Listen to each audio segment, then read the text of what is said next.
મુંદ્રા તારીખ 26 તપગચ્છ જૈન સંઘ ચિંતામણી પાર્શ્વનાથ જિનાલય ખાતે ચાતુર્માસ બિરાજતા પરમપૂજ્ય શ્રી તીર્થવંદનજી મહારાજ સાહેબ આદિ ઠાણા 3 સાધ્વીજી ભગવંત શ્રી ચારુ પ્રસન્નાજી મહારાજ સાહેબ આદિ ઠાણા 3ની નિશ્રામાંગ પ્રશાંત મૂર્તિ પરમ પૂજ્ય આચાર્ય દેવ શ્રીમદ તીર્થ ભદ્રસુરીશ્વરજી મહારાજનો 72મો જન્મદિવસની ઉજવણી જીવદયા તથા માનવ સેવાના કાર્યોથી કરવામાં આવી હતી। આરાધના ભવન ખાતે મહારાજ સાહેબે પ્રવચન આપતા જણાવ્યું હતું કે ગુરુનો મહિમા અપરંપાર છે, સાધનાના સાગર છે અને આ ગુરુ ભગવંતને બ્રહ્મા વિષ્ણુ મહેશજીની ઉપમા આપતા અનેક દૃષ્ટાંતો આપી ભાવિકોને જકડી રાખ્યા હતા। જોગાનું જોગ આચાર્ય ભગવંતનું સૌ પ્રથમ ચાતુર્માસ પણ મુંદ્રામાં થયું હતું।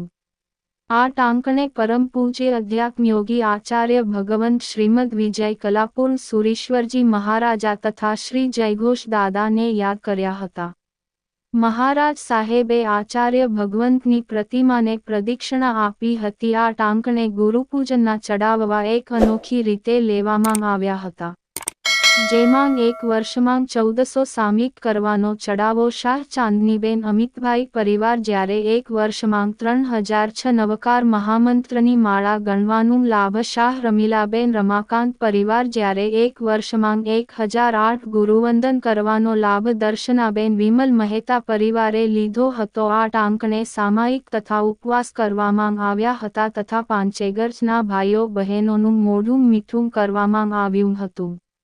સર્વસાધારણ માંગ 7200 રૂપિયા, સાધારણ માંગ 7200 રૂપિયા, વૈયાવચ માંગ 7200 રૂપિયા, મુંદ્રા પાંજરાપોળ માંગ 7200 રૂપિયાનું દાન કરવામાં આવ્યું હતું તથા સંધ્યાભક્તિ પ્રભુજીની આંગી પ્રભાવના સહિતના અનેક ધાર્મિક કાર્યક્રમ યોજાયા હતા। તપગચ્છ જૈન સંઘના પ્રમુખ હરેશભાઈ મહેતા, માજી પ્રમુખ વિનોદભાઈ ફોફડિયા, ભોગીભાઈ મહેતા તથા પાંચે ગર્ચના ભાઈઓ બહેનો બહોની સંખ્યામાં ઉપસ્થિત રહ્યા હતા। ઉપરાંત સી.કે.એમ. કન્યા વિદ્યાલય ખાતે સાધના વિષય પર મહારાજ સાહેબનું પ્રવચન યોજાયું હતું, જેમાં મહારાજ સાહેબે ગુરુનું મહત્વ સમજાવ્યું હતું તથા નાની આર.ડી. માધ્યમિક 23 શિક્ષિકા બહેનોનું સન્માન કરવામાં આવ્યું હતું।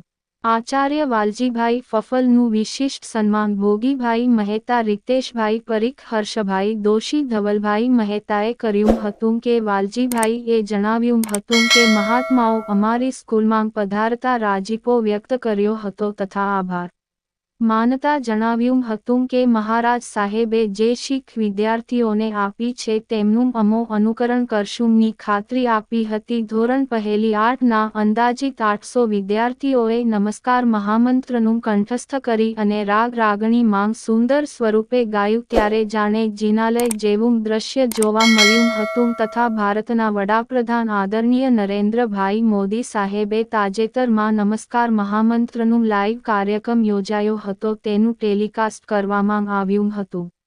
સમગ્ર કાર્યક્રમનો લાભ ગુરુભક્ત પરિવાર લીધો હતો। શાસન પ્રેમી ડિમ્પલબેન મહેતા, કિશોરભાઈ દિવ્ય મહેતાએ ભારે જહેમત ઉઠાવી હતી અને કાર્યક્રમને 4 નહીં પણ 16 ચાંદ લગાવ્યા હતા। આ ચાતુર્માસને ક્યારે પણ નહીં ભૂલાય એમ પાંચે ગચ્છના મોવડીઓએ જણાવ્યું હતું એમ તથા યુવા પત્રકાર ઇમરાન અવાડિયાને મહારાજ સાહેબે આશીર્વાદ આપ્યા હતા એવું તપગચ્છ જૈન સંઘના સહમંત્રી વિનોદ મહેતાની યાદીમાં જણાવાયું છે।